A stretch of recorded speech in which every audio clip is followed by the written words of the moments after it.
Review சொல்கிற அளவுக்கு இதில் பெருசாக ஆக்சுவலாக ஒன்றுமே இல்லை. ஏன்னா போனது ஃபுல்லாக கமருதீன் பார்வதி பிரச்சனை தான் பெருசாக போச்சு.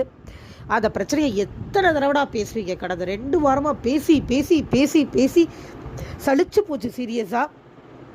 கமருதீனும் விட மாட்டேங்கிறாரு, பாருவும் விட மாட்டேங்குது.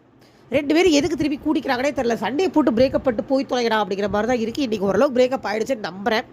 ஏன்னா அவங்க 2 பேருமே பர்பஸ்ஃபுல்லாக தான் கண்டென்ட் கொடுத்தாங்க. அவங்க 2 பேருமே தாங்க பண்ணாங்க. இதில் யாருங்க நம்ம தடுப்பு சொல்லி ரிவ்யூ பண்ணுறது?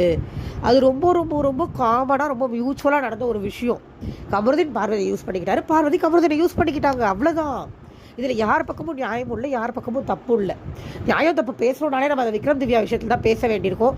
அதுலேயும் கம்ப்ளீட்டாக திவ்யா பிஆர் தான் எல்லா பக்கமும். ஒரு மனுஷன் அழுதா அவனை அவ்வளோ பாடி ஷேம் பண்ணுறீங்க, அவ்வளோ கேவலப்படுத்துகிறாங்க. அவர் ஒரு எமோஷனில் கத்துறாருங்க நேற்று. ஆமாம் கத்துறாரு, அவ்வளோ ஓவர் போட் போயிருக்க வேணாம் தான். திவ்யா ஃபேமிலியை பற்றி தப்பாக சொல்லலை தான். ஆனால் அதுக்காக திவ்யா பண்ண மற்ற விஷயங்கள்லாம் சரின்னு ஆகிடுமா? எனக்கு அதுதான் புரியவே இல்லை. திவ்யா வந்து எப்போ பார்த்தா நான் ரூல் பிரேக் பண்ணல இஷ்டத்துக்கு வாய்க்கு வந்து அடிச்சு விடுறாங்க. துத்துன்னு ஒரு கேவலமாக ஒரு ஆக்ஷன் பண்ணாங்கல்ல விக்ரம் பேசிகிட்டு இருக்கும்போது. அதெல்லாம் எப்படிங்க நியாயத்தில் வரும்?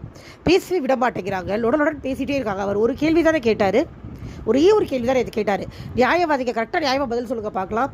அது எப்படிங்க நீங்கள் ரூல்ஸ் பிரேக் பண்ணலன்னு சொல்லுங்க, நீங்கள் ரூல்ஸ் பிரேக் பண்ணீங்க தானே அப்படின்னு கேட்டால் உங்களுக்கு தான் ஸ்க்ரீனை கிழிச்சிருவேன் பிக் பாஸ் சொன்னார், எனக்கு சொல்லலை அப்படின்னாங்க. அதுக்கும் அவர் நியாயமாக தான் பதில் சொன்னார். அப்போ உங்களை 15 மினிட்ஸ் ஹோஸ்ட் பண்ணாங்கல்ல வீக்கெண்டில், அது என்னது அப்படின்னு கேட்டால் அதுக்கு பதில் சொல்ல தெரியாமல் இந்த டோனில் ஏன்ட்ட பேசாதீங்க, இந்த டோனில் ஏன்ட்ட பேசாதீங்கன்னு திவ்யா பண்ணது சரியா? திவ்யா தானங்க தப்பு பண்ணுறாங்க ஸ்டார்டிங்கில். ஏங்க எல்லாரும் விக்ரம திட்டுறீங்க?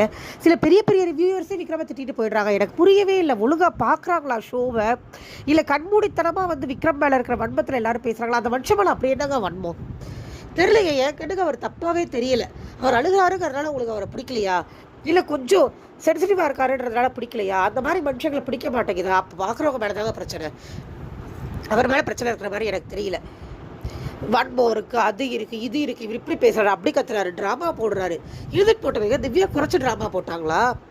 அவங்க பண்ணலை தலைவலின்னு சொல்லி ஒரு நாள் நைட்டு ஃபுல்லாக உட்காந்துட்டு இல்லை, அந்த ட்ராமா ஜாலியாக இருந்துச்சா? யார் என்ன பேசினாலும் பேச விடாமல் லபோதி போல் கத்துறாங்க, அது ஜாலியாக இருக்கா?